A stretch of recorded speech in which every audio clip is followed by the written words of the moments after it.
ሰላም ጤና ይስጥልን አድማጮቻችን፣ ይህ ሆርን ፍሪኩዌንሲ ነው። ኤርሚያስ ሙልጌታ ነኝ ካለሁበት ከኤድመንተን ካናዳ።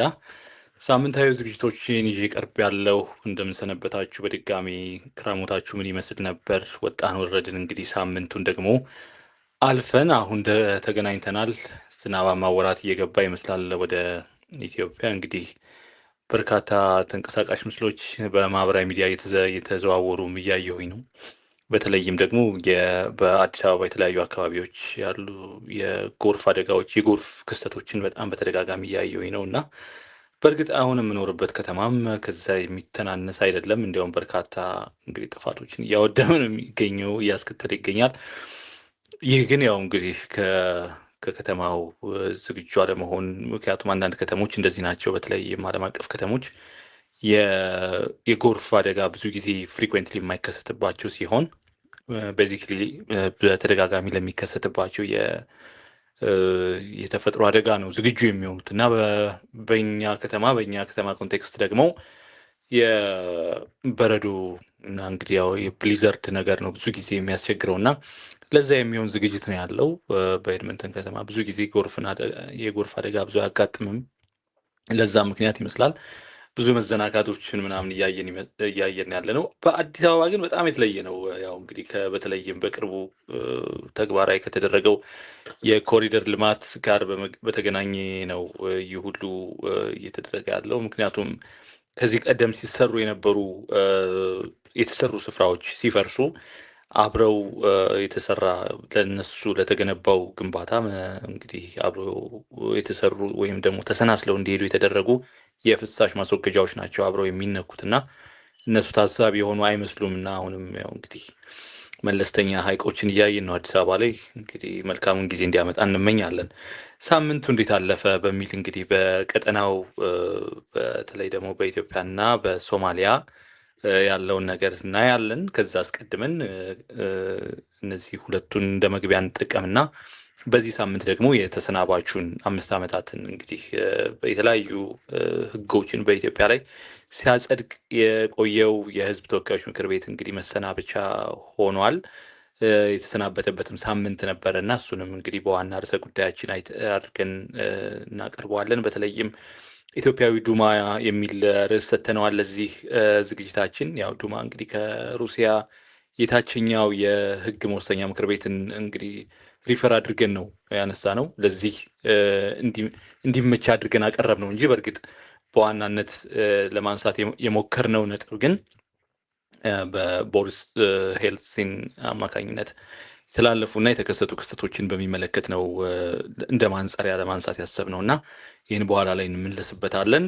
ለአሁኑ ግን በኢትዮጵያ ሰማይ ምን ተከሰተ ባሳለፍነው ሳምንት የሚለውን ነገር ለማየት ያክል እንግዲህ በዜና ወጃችንም ወደ እናንተ እንዳደረስ ነው በሱዳን ፈጥኖ ደራሽ ኃይል እና በሱዳን ጦር መካከል ሲከናወን የነበረው ጦርነት እንግዲህ አሁንም እንደተፋፋመ ነው። በተለይም ደግሞ ጦርነቱ ወደ ኢትዮጵያ ድንበር የተጠጋ ነው የሚገኘው እና ባሳለፍነው ሳምንት የሱዳን በአልቡርሃን የሚመራው የሱዳን ጦር የኩርሙክ ከተማን ተቆጣጥሯል። ያንም ተከትሎ የአርኤስኤፍ እና የኤስፒኤልኤም ኖርዝ ታጣቂዎች እንግዲህ ወደ ጁባ እና ወደ ኢትዮጵያ ግዛት እና ወደ ደቡብ ሱዳን ግዛት እየሸሹ እንደሆነ ነው መረጃዎች የነበሩን። ከስፍራው የሚያገኘነው መረጃ እንደሚያመለክተው ማለት ነው። እና ያው እንግዲህ እንደምታውቁት ስፍራው የኩርሙክ አካባቢ በጣም ስትራቴጂክ ስፍራ ነው።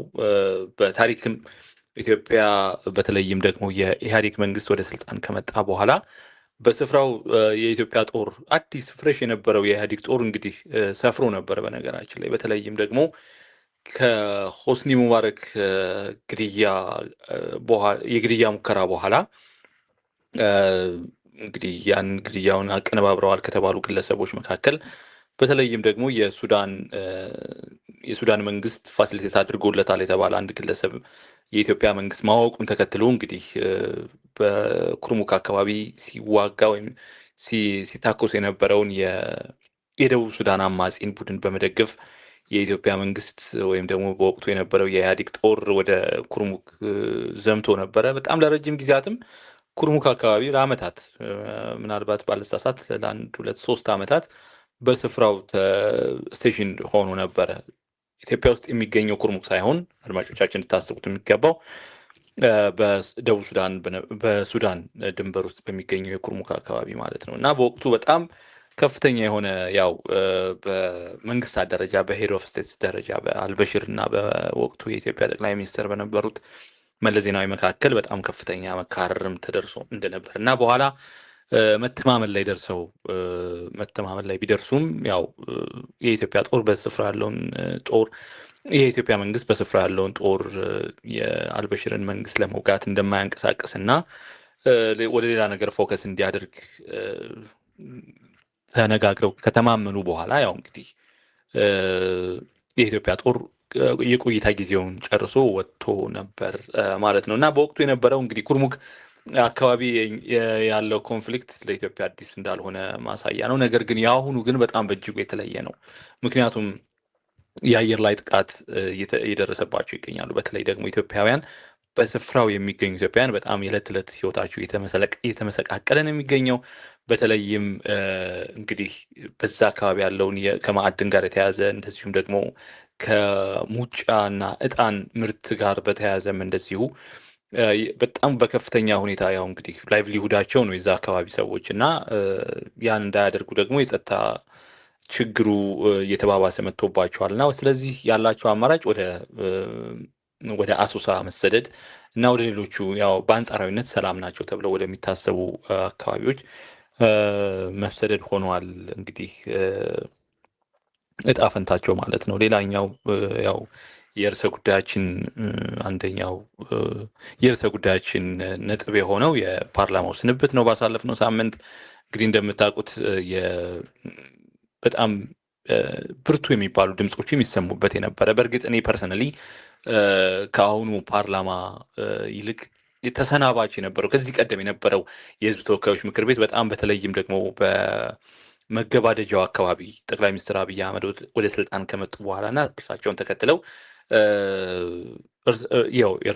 እርሳቸውን መምጣት ተከትለው በጣም ከፍተኛ የሆነ የፖለቲካ መሰነጣጠቅ የነበረበትም ጊዜ ነበረ። በተለይም ደግሞ ከህወሀት ተወካዮች ጋር ከህወሀት ሳይሆን ከትግራይ ተወካዮች ጋር በጣም ይቅርታ ከትግራይ ተወካዮች ጋር የነበረው በጣም ከፍተኛ የሆነ መካረር ነበር እና ፓርላማውን ወይም የህዝብ ተወካዮች ምክር ቤቱን ከዚህ ቀደም ከምናውቀው በጣም ኢንተረስቲንግ አድርጎት ነበረ።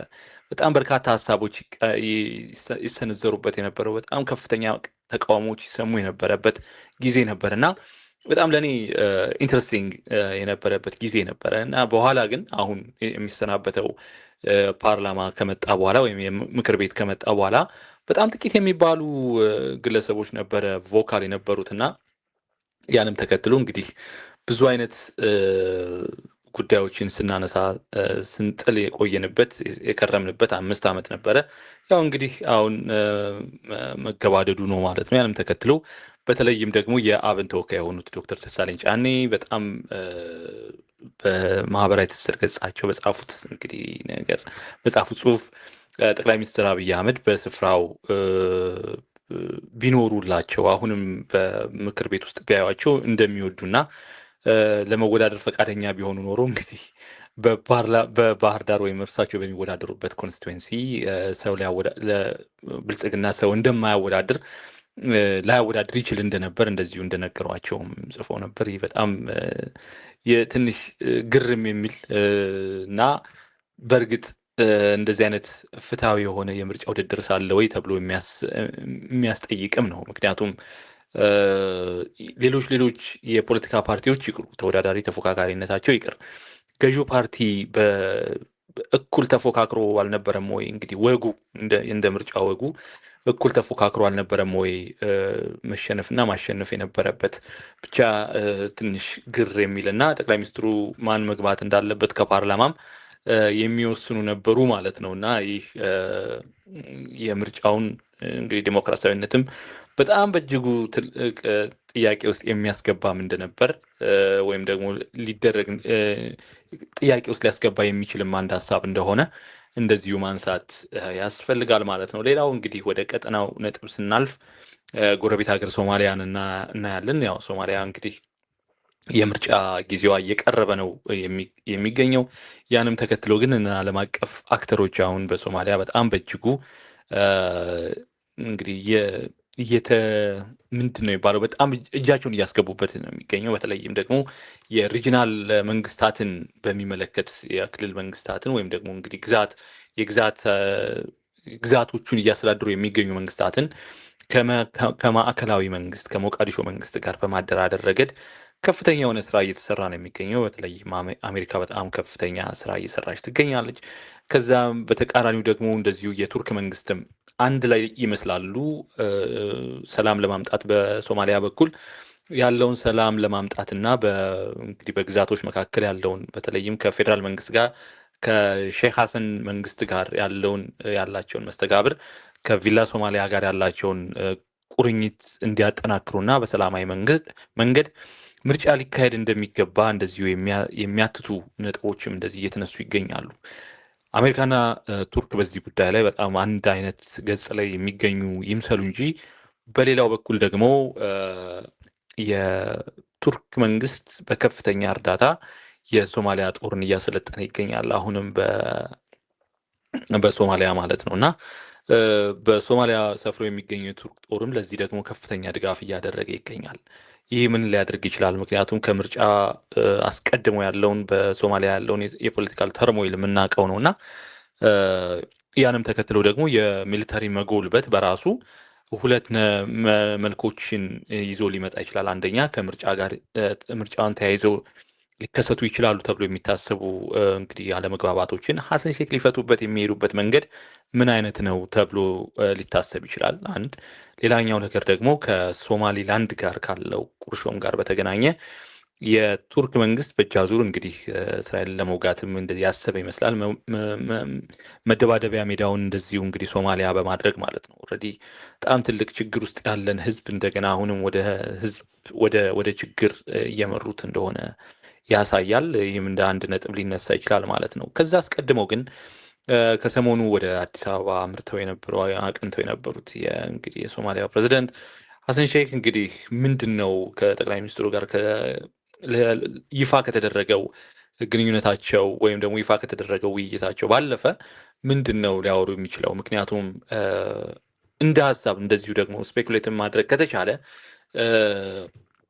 የሶማሊያ ክልሎች ወይም ደግሞ በሶማሊያ የሚገኙ ግዛቶች የሶማሊያን ፌዴራል ገቨርንመንት ጋር የሚያቆራኛቸው ነገር ቢኖር ዋነኛውና አንደኛው ቢኖር የሴኩሪቲ ጉዳይ ነው።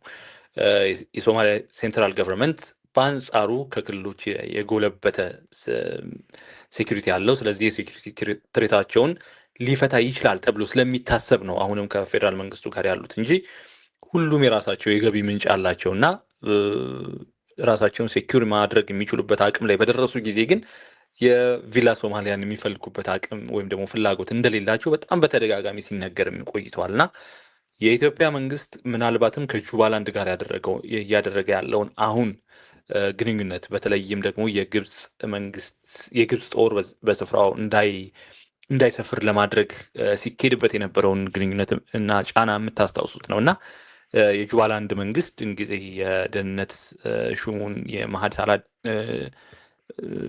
ዴሌጌሽኖችን እስከ ማስመለስ ድረስ የደረሰበትም አጋጣሚ ነበረ። ከዚህ ቀደም በነበረው ዝግጅታችን ወደ እናንተ ለማድረስም ችለን ነበረ እና አሁን ምናልባትም የሀሰን ሼክ ጉብኝት የሼክ ሀሰን ጉብኝት በአዲስ አበባ የኢትዮጵያ መንግስት እጁን እንዳያስገባ ምክንያቱም ኦልሬዲ በጣም ዲቶሬት እያደረገ የመጣ የሰላም ጉዳይ ነውና የግንኙነታቸው ጉዳይ። ስለዚህ በዚህ የኢንተርናል ጉዳይ ላይ ምናልባትም የኢትዮጵያ መንግስት እጁን እንዳያስገባ ድጋፍም እንዳያደርግ የሚጠይቅም ሊሆን ይችላል ተብሎ ሊገመት ይችላል እና እንደዛ ነው የሶማሊያ ወቅታዊ ሁኔታ ማለት ነው። እንግዲህ ይህን ካልን ዘንድ ባሳለፍነው ሳምንት እንግዲህ ወደ ርዕሰ ጉዳያችን እንሄዳለን ማለት ነው እና ባሳለፍነው ሳምንት ያው የ5 ዓመት ጊዜ ገደቡን የጨረሰው የህዝብ ተወካዮች ምክር ቤት በጣም ብዙ ውጣ ውረዶችን ያሳለፈ የህዝብ ተወካዮች ምክር ቤት ነው። ብዙ ውሳኔዎችንም አሳልፏል። ኢትዮጵያን ምናልባትም ደግሞ በጣም ሲግኒፊካንትሊ ሊቀይራት የሚችል በኢኮኖሚም ሊሆን ይችላል፣ በማህበራዊ ጉዳይም ሊሆን ይችላል፣ በፖለቲካም ሊሆን ይችላል በጣም ከፍተኛ ውሳኔዎችን ያሳለፈ የህዝብ ተወካዮች ምክር ቤት ነው እና ይህ ባች እንግዲህ እየተጠናቀቀ ነው የሚገኘው። ነገር ግን ከዛ አስቀድመን እስኪ ወደ ኋላ እንመለስና በተለይም ደግሞ በፈረንጆች እንግዲህ ታሪካዊ ማንጸሪያዎችንም እያነሳን ነው የምንሄደው እና በፈረንጆቹ 2000 ይቅርታ በፈረንጆቹ 1993 በሀገረ ሩሲያ እንመለስ ወደዛና በወቅቱ የነበሩት እንግዲህ ቦሪስ ኤልሲን የተባሉ እንግዲህ መሪ ነበሩና በጣም ያው ዊርድ መሪ ነበሩ። በነገራችን ላይ ቦሪስ ኤልሲን ስልጣን ሲለቁም በጣም ግር በሚል ሁኔታ ነው ስልጣን የለቀቁት። በድንገት ነው በቃ ስልጣን ዘን አድርጌያለሁ እስከ ማለትም ድረስ የደረሱት የነበረው እና ቦሪስ ኤልሲን እንግዲህ በጣም አነጋጋሪ የሆነ እርምጃ የወሰዱን ግለሰብ ናቸው። በተለይም ደግሞ እንግዲህ የፓርላማውን ከፓርላማው ጋር የገቡበት ሰጥ አገባ በጣም እየተካረረ እየከረረ በሄደ ወቅት በወረሃ መስከረም 1993 በጣም ከፍተኛ ያው መስከረም መጨረሻ አካባቢ ነው እና በሀያዎቹ መጨረሻ አካባቢ ያው እንግዲህ እየተካረረ ነበር የሄደው። ከፓርላማው ጋር የነበራቸው መስተጋብር በጣም እየሻከረ የሄደበትም ወቅት ነበረ እና በወቅቱ እርሳቸው ያሰቡትን ሀሳብና ፓርላማው በጣም በከፍተኛ ሁኔታ ኦፖዝ ያደረጋቸው በተለይ በኋላ ላይ እናነሳዋለን በጣም ሁለት ነጥቦች የሞገቱባቸው ነጥቦች ነበሩ እና ይህንም ተከትሎ በተለይም የሙግቱ ዋና ነጥብ እንግዲህ ለማንሳትም ያህል የሙግቱ ወይም ደግሞ የመካረሩ ዋነኛው መንስኤ እንግዲህ የቦሪስ ኤልሲን ጠንካራ የፕሬዝደንት ስልጣን ጥማት መሻትና እንግዲህ በጣም እሱ እያየ ለመምጣት ፓርላማው ደግሞ አይ የለም የፕሬዝዳንት ስልጣን ሊገደብ ይገባል የሚል ከፍተኛ የሆነ ተቃውሞ ሲያሰማባቸው ነበር እና ይህ አይነት ሰጥ አገባ በጣም ረጅም ጊዜ የፈጀ ነበረ። በተለይም ግን ወደ ወርሃ መስከረም ላይ ግን በጣም በእጅጉ የከረረበት ወቅት ነበረ በወቅቱ እና ይህም ሳይሆን ቀረ የእርሳቸው የስልጣን ዘመን የስልጣን እንግዲህ ስፋት ወይም ደግሞ የስልጣን መጠን መገደብ እንዳለበት በጣም ፓርላማው በጽኑ ይወተውት ነበረ እና ይህንም ተከትሎ ደግሞ ይህ ብቻ ሳይበቃቸው ደግሞ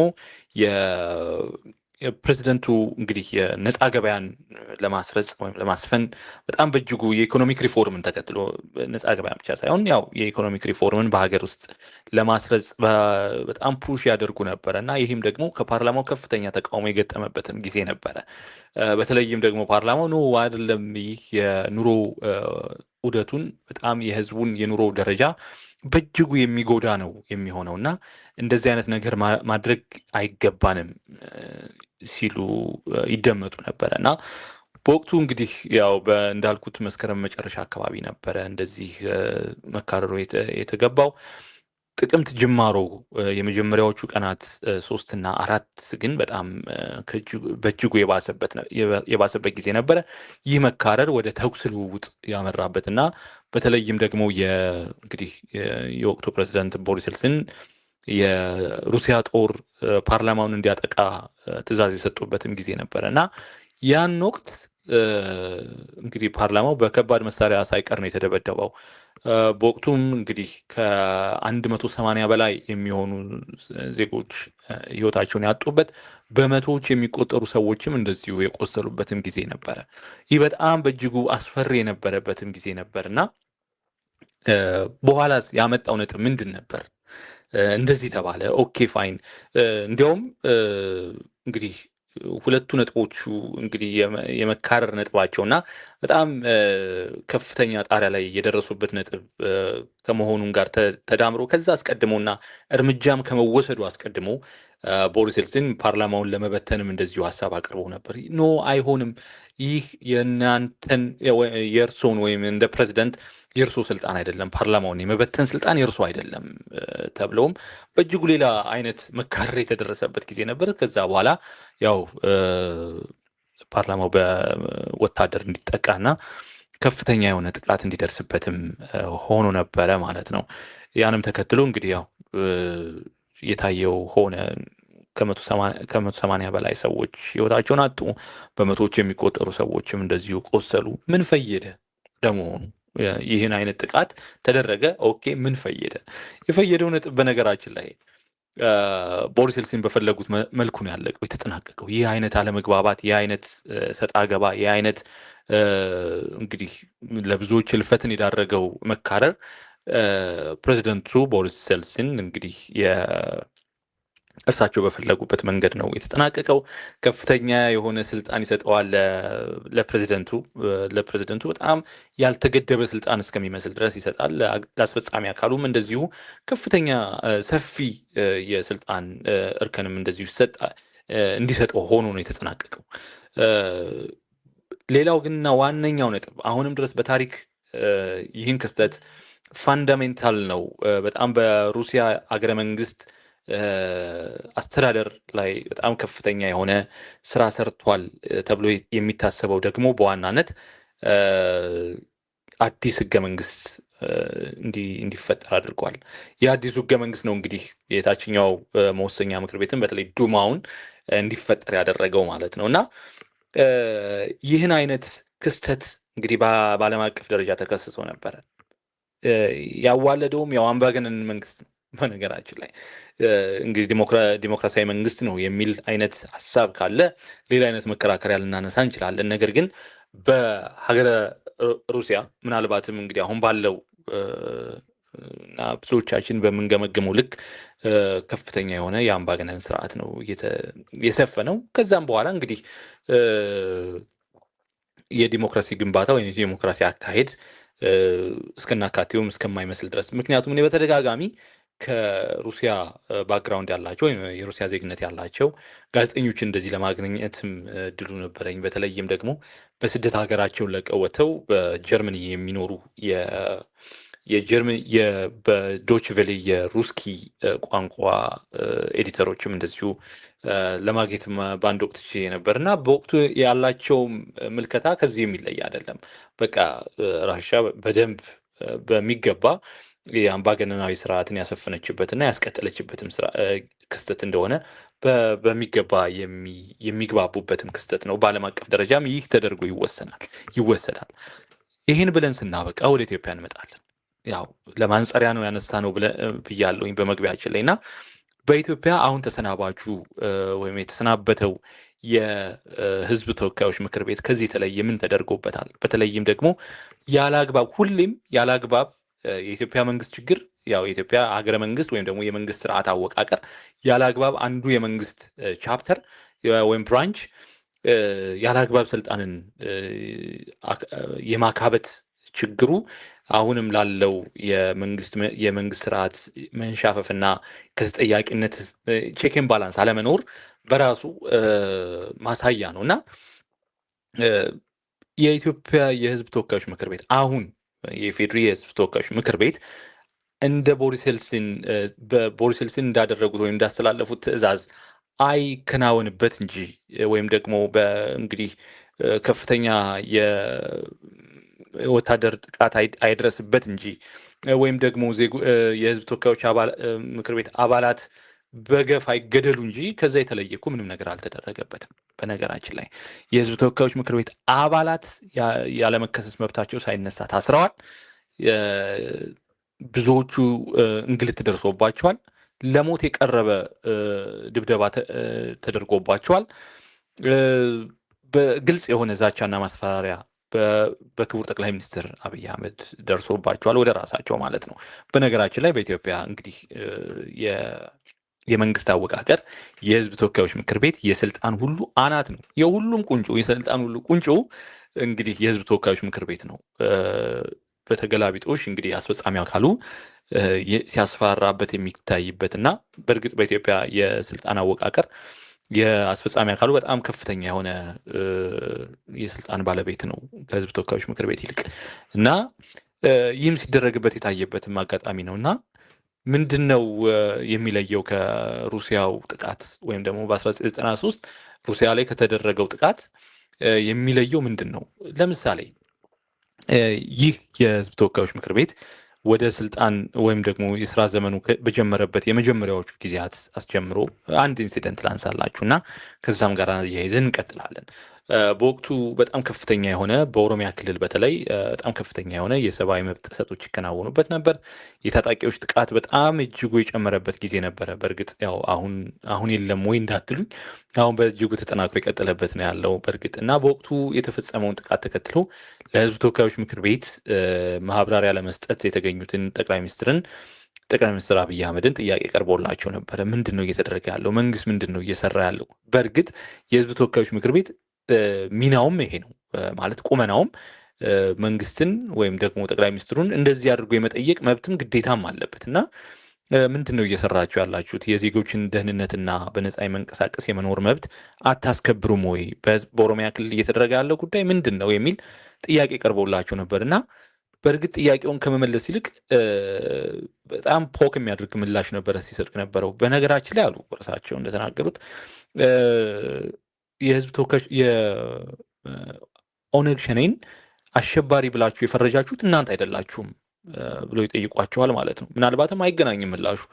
እናንተ አይደላችሁም፣ ያለፈው ምክር ቤት ነው አሸባሪ ብሎ ፈርጆ የስራ ዘመኑን ያጠናቀቀው ብለው ይመልሳሉ። እና ማንስ ቢፈርጀው ማለት በይፋ እስካልተነሳለት ጊዜ ድረስ በህዝብ ተወካዮች ምክር ቤት የተወሰነ ውሳኔ በየትኛውም ዘመን ተፈጻሚነት ይሆናል እና ይህኛው ተረካቢው የህዝብ ተወካዮች ምክር ቤት ባች ያን ነገር ላለመጠየቅ ምክንያት የለውም ወይ? ወይም ደግሞ ስልጣን የለውም ወይ? ለመጠየቅ ስልጣን አይኖረውም ወይ? የግድ ተሰናባቹ ስላደረገው በዛው ብቻ እንዲጠየቅ ነው ወይ የሚያደርገው? ይህ ራሱን የቻለ አለቃን የማንጓጠጥ በነገራችን ላይ ለጠቅላይ ሚኒስትሩ እንግዲህ በህጋዊ መንገድ ከተካሄደ ለጠቅላይ ሚኒስትሩ የህዝብ ተወካዮች ምክር ቤት በጣም አለቃቸው ነው እንግዲህ የሚሆነው እና አለቃን የማንጓጠጥ እና ያልተገባ ስልጣንን የመያዝ እና የማሸማቀቅም ጉዳይ ነበረ። ሌላ ያው እንደምታውቁት ገንዘቡን አጠይቁኝ የሚልም ነበረ። ሌላው በአባላት በህዝብ ተወካዮች ምክር ቤት አባላት ላይ የተደረገው እስርና ድብደባ፣ ወከባ አንዳንዶቹን እንዲያውም የት እንደደረሱ እስከማይታወቁ ድረስ ለተወሰኑ ቀናት ሰውረዋቸውም እንደነበረ የሚታወስ ነው። አሁንም እንግዲህ በይፋ እንግዲህ ከጠቅላይ ሚኒስትሩም ጋር ተመሰጋግነው የተለያዩት ዶክተር ደሳለኝ ጫኔም የዚሁ አይነት ጥቃት ሰለባም ሆነው ነበረ። እንዲያውም በአንድ ወቅት እርሳቸው ከእንደዚህም ባሻገር በስልካቸው እንኳ አንዩዥሊ ገንዘብ እየበላባቸው እንደሆነ በጣም ይቆጥርብኛል፣ አንዳንዴም ደግሞ ሳልደውልም እንደዚሁ የአየር ሰዓቴ ያልቃል እስከ ማለትም ደርሰው ነበረ። ለህዝብ ተወካዮች ምክር ቤትም እንደዚሁ ጥያቄ አቅርበውም እንደነበር አስታውሳለሁ እና ከአካላዊ ጥቃታቸው ሁሉ ባሻገር እንደዚህ የሚደረግባቸው እንደነበር ይታወቃል። ሌላው ያው የአብን የተወካይ የሆኑት አቶ ክርስቲያን ታደለ እንደዚሁ የዚሁ ተጠቂ ናቸው። አሁንም ድረስ በእስር ቤት ይገኛሉ። ሌሎችም አባላት እንደዚሁ በእስር ቤት ይገኛሉ እና የህዝብ ተወካዮች ምክር ቤት እንዲያው እንደዚህ አይነት የማሰር እንኳ ክስተቶች እንኳ ቢከሰቱ ምናልባት እንዲያው ህጋዊነትን እንኳ በተከተለ መልኩ በህግ ቁጥጥር ስር የሚውሉበት ነገር የለም ወይ? ማለት ምክር ቤቱን ከመናቅ ምክር ቤቱን በጣም በጣም ከደረጃ በታች በማየት የሚደረጉ ክስተቶች ናቸው። ይህ ደግሞ በአስፈጻሚው አካል የሚደረግ ነው። በአንድ ግለሰብ አክቹዋሊ አሁን እንኳ ወደ አንድ ግለሰብ እየዞረ ነው። ምክንያቱም የሚያለማምዱንም ወደ ፕሬዝዳንታዊ አካሄድ ስለሆነ ማለት ነው። ምክንያቱም ቅድም መጀመሪያ ላይ እንዳነሳ ነው የሩሲያው ኢንሲደንት በኋላ ላይ በጣም ጠንካራ የሆነ የፕሬዚደንሻል ስልጣንን ነው ያዋለደው። በነገራችን ላይ የአንድ ግለሰብን የአንድን ወይም እና የአስፈጻሚ አካሉን የመንግስታዊ አወቃቀር በጣም ከፍተኛ ወይም መስክላር እንዲሆን አድርጎት ነው የተጠናቀቀው የሩሲያው ኢንሲደንት። ይሄኛውም ኢንሲደንት በተመሳሳይ መልኩ እንደዚህ አይነት ነገሮችን የማዋለድ ሂደት ነው የሚሆነው። እንደዚህ አድርጎ መተንተንም ይቻላል ማለት ነው እና የህዝብ ተወካዮች ምክር ቤትን ከሚገባው ደረጃ በታች ዝቅ አድርጎ በመመልከት የፓወርለስ የማድረግና የማሽመድመድ እንደዚሁም ደግሞ አባላትን በከፍተኛ የፍርሃት ቆፈን ውስጥ የማስቀመጥና የማኖር አካሄድ ነው ሲካሄድ የነበረው ባለፉት 5 ዓመታት። በነገራችን ላይ የህዝብ ተወካዮች ምክር ቤት አባላት ሆነው በህግ ቁጥጥር ስር ሲውሉ ምናልባትም እኔ በኔ ዕድሜ ወይም ደግሞ የኢትዮጵያን ፖለቲካ መከታተል ከጀመርኩበት ጊዜ ወዲህ እንግዲህ ባለፉት ዓመታት የአለመከሰስ መብት ሳይነሳ በህግ ቁጥጥር ስር የዋሉ ግለሰቦችን ጊዜ አላውቅም ወይም ደግሞ አልገጠመኝም ወይም ደግሞ አላስታውስም።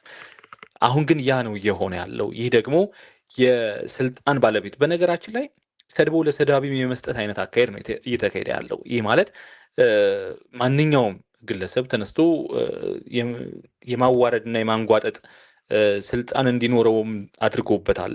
ይህ አካሄድ ምክር ቤቱ እንደ ምክር ቤት ያልተከበረበትም ባች እንደነበር አውቃለሁ። በነገራችን ላይ ለምንድን ነው እንደዚህ እየተሆነ ያለው? ምክር ቤቱ እየተከበረ ያልሆነው ለምንድን ነው ብለው የሚጠይቁ የምክር ቤት አባላትም እንደነበሩ አስታውሳለሁ። በዚህኛው ባች ሳይሆን ከዛ አስቀድሞ በነበረው። ነገር ግን በቂ ምላሽ ሲሰጥባቸው አይታይም ነበረ። ይህም ግን እንደዛም ግን ሆኖ የሚጠይቁ ግን ሰዎች ነበሩ ማለት ነው። አሁን ያ ነገር በእጅጉ የለም።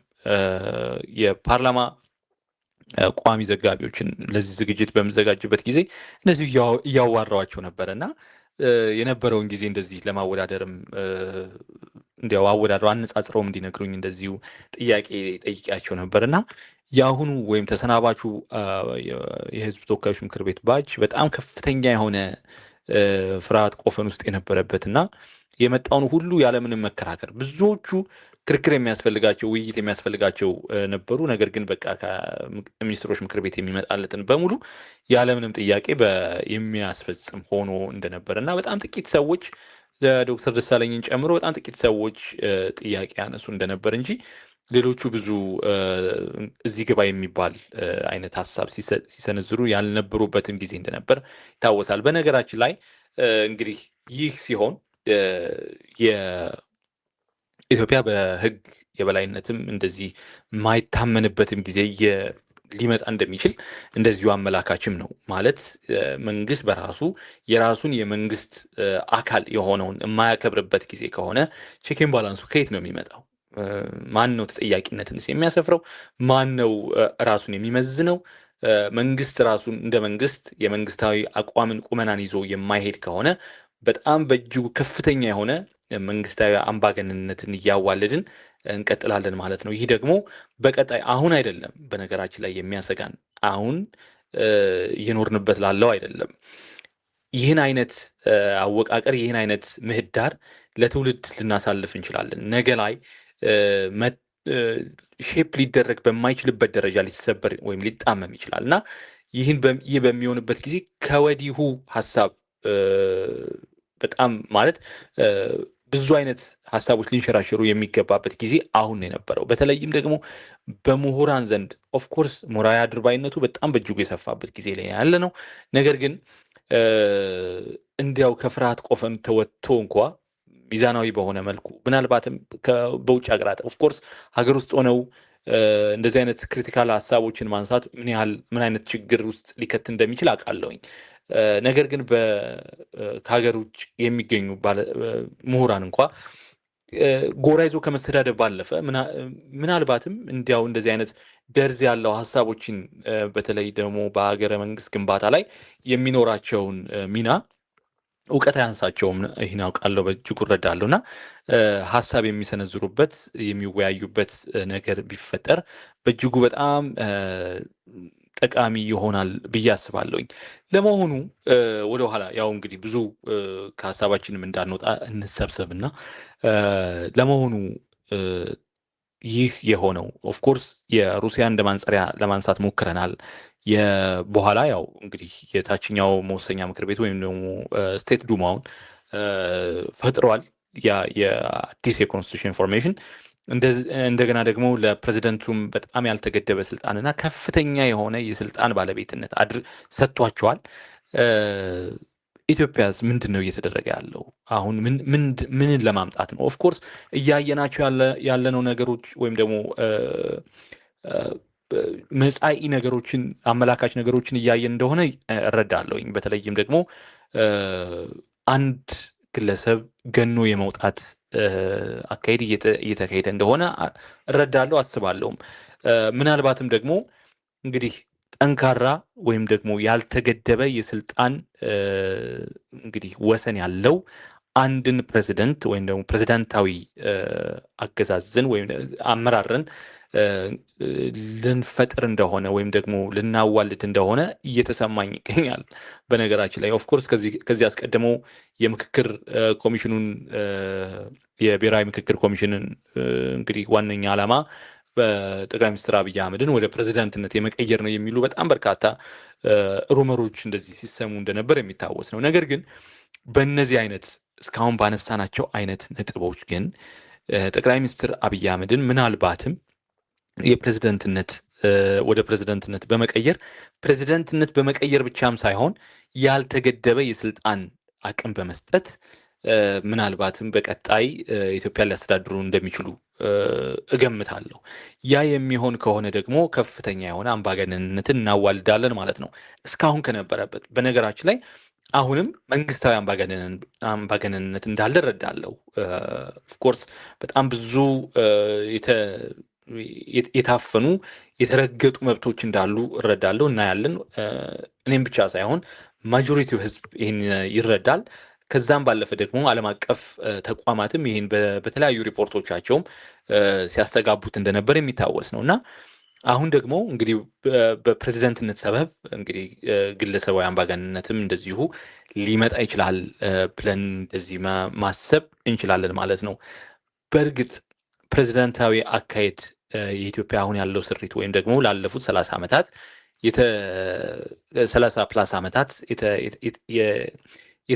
የተዳደርንበት ወይም ኢትዮጵያ አድሚኒስትር የተደረገችበት መንገድና አወቃቀር በእርግጥ ፕሬዝደንታዊ ስርዓትን ስለመቀበል አሁን ምቹ ወይም አስቀድሞ የተሰራ መደላደል አለ ወይ የሚለውንም ደግሞ እንግዲህ በሂደት የሚፈታው ይሆናል ብዬ አስባለሁኝ። ለእስከዛሬው ግን ወይም ደግሞ እስካሁን ለነበረን ቆይታ ግን የሳምንቱ ርዕሰ ጉዳያችንን እዚህ ጋር እናጠናቅቅ። ከዛ ከማጠናቀቃችን አስቀድሞ ግን ቅድም መግቢያችን ላይ የዘነጋሁት አንድ ነጥብ አለ። እሱም ደግሞ ምንድን ነው? 10 ዓመትን ያስቆጠረ በ2008 በኢትዮጵያ አቆጣጠር በአማራ ክልል የተከናወነው እንግዲህ በየዓመቱ ሐምሌ 5 የሚዘከር በተለይም በአጨቃጫቂ በሆነው የወልቃይት አካባቢ የተከናወነው እና በወቅቱ እንግዲህ የነ ኮሎኔል ደመቀ ዘውዱን ክስተት ተከትሎ በጣም በርካታ ኢንሲደንቶች የተከናወኑበት የፖለቲካ እንግዲህ መነቃቃትም እንደዚሁ ደግሞ በውስጡም ኢህአዴግን በውስጡ ደግሞ ንቃቃቱ በጣም እየሰፋ ሄደበትም ኢንሲደንት እንደነበር የሚታወስ ነው የሐምሌ 5 ኢንሲደንት እና እንግዲህ 10ኛ ዓመቱን አሁን እያከበረ ይገኛል። በተለያዩ ክብረ በዓሎች እየተከናወነ ነው የሚገኘው። አሁንም ግን መፍትሄ እየተበጀለት አይደለም። ይህ በጣም የሚያሳዝን ጉዳይ ነው። ምክንያቱም እንግዲህ 10ኛ ዓመቱን ስናከብር ወይም ደግሞ ሲከበር የኢትዮጵያ ላለፉት 10 ዓመታት ማለት ነው እንግዲህ ከዚህ ኢንሲደንት በኋላ በነገራችን ላይ ከዚህ ኢንሲደንት በኋላ ኢትዮጵያ ሰላም አልሆነችም፣ ሆናም አታውቅም። አሁንም ድረስ ቱዚስ ዴይ እንደዚህ አይነት ውጥንቅጥ ውስጥ ያለ ነው። ምናልባትም ከዛ የሚመዘዝ ሊሆን ይችላል እና አሁንም ድረስ ግን መፍትሄ የሚበጅለት አይመስልም። በቀጣይም እንደዚሁ ሰላም የሚርቀው አካባቢ ሆኖ ነው የሚገኘው። በተለይም ደግሞ በአማራና በትግራይ ክልሎች አዋሳኝ የሚገኘው የወልቃይት ጠገዴ ሰቲት ሁመራ ዞን ብሎ አሁን የተዋቀረው አካባቢ ወይም ደግሞ በትግራይ በኩል ደግሞ ምዕራብ ትግራይ ተብሎ የሚታወቀው ማለት ነው እና ይህን ጉዳይ በግልጽ በሕግ የማይፈታ ከሆነ አሁንም የብሽሽቅ ፖለቲካ ማራመጃ እየሆነ ለብዙዎች አሁንም እንግዲህ የህይወት መጥፊያ፣ ቤት ንብረት መፈናቀያ፣ የተፈናቀሉትም ደግሞ እንደዚሁ በጣም በአስቸጋሪ ሁኔታ ውስጥ እንዲኖሩ የሚያደርግ ሀሳብ ነው፣ ክስተት ነው እየተደረገ ያለው አሁንም እና የፌዴራል መንግስትም ይህን ጉዳይ በእጅጉ የሚፈልገው እስከሚመስል ድረስ ምክንያቱም አልፎ አልፎ እንግዲህ ከመንግስት ቤት የወጡ ሰዎች እንደሚናገሩት የፌዴራል መንግስት ይህን ጉዳይ ሁለቱን ህዝቦች ለማቃቃር የሚጠቀምበት ካርድ ነው። ይህንም ደግሞ በእጅጉ በጣም ደስ ብሎት የሚቀበለው ነገር እንደሆነ እንደዚሁ ሲናገሩ ይሰማል። ነገር ግን ከመንግስት ወገን የተደረገ ነገር ስላልሆነ ይህን የተነገረ ነገር ስላልሆነ ይህን ኦፊሻሊ መውሰድም አይቻልም። ነገር ግን በአንድም ሆነ በሌላ መልኩ ግን ለፌዴራል መንግስቱ ቅርበት አላቸው ተብለው የሚታሰቡ ሰዎች ወጥተው አሁንም ከወልቃይትም ወገን እንደዚሁም ደግሞ ከትግራይም ወገን እንደዚሁ ወጥተው የሚጣረስ ሀሳቦችን ሲናገሩ ግን ምናልባትም መንግስት ከኋላ የተለያየ አይነት ኢንፎርሜሽን እየሰጠ ነው ወይ ሁለቱን እንደዚህ ወደ ተካረረ ሀሳብ የሚመራቸው ብሎ ግን መናገር ይቻላል። ምክንያቱም በአንድ ወቅት የወልቃይት ጠገዴ ሰቲት ሁመራ ዞን ብሎ አሁን ራሱን ያዋቀረው ክልል ዞን አስተዳዳሪ አሸተ ደምለው በጀት ተለቆልናል የሚል መረጃ በአንድ ወቅት ሲናገሩ እንደነበር የሚታወስ ነው።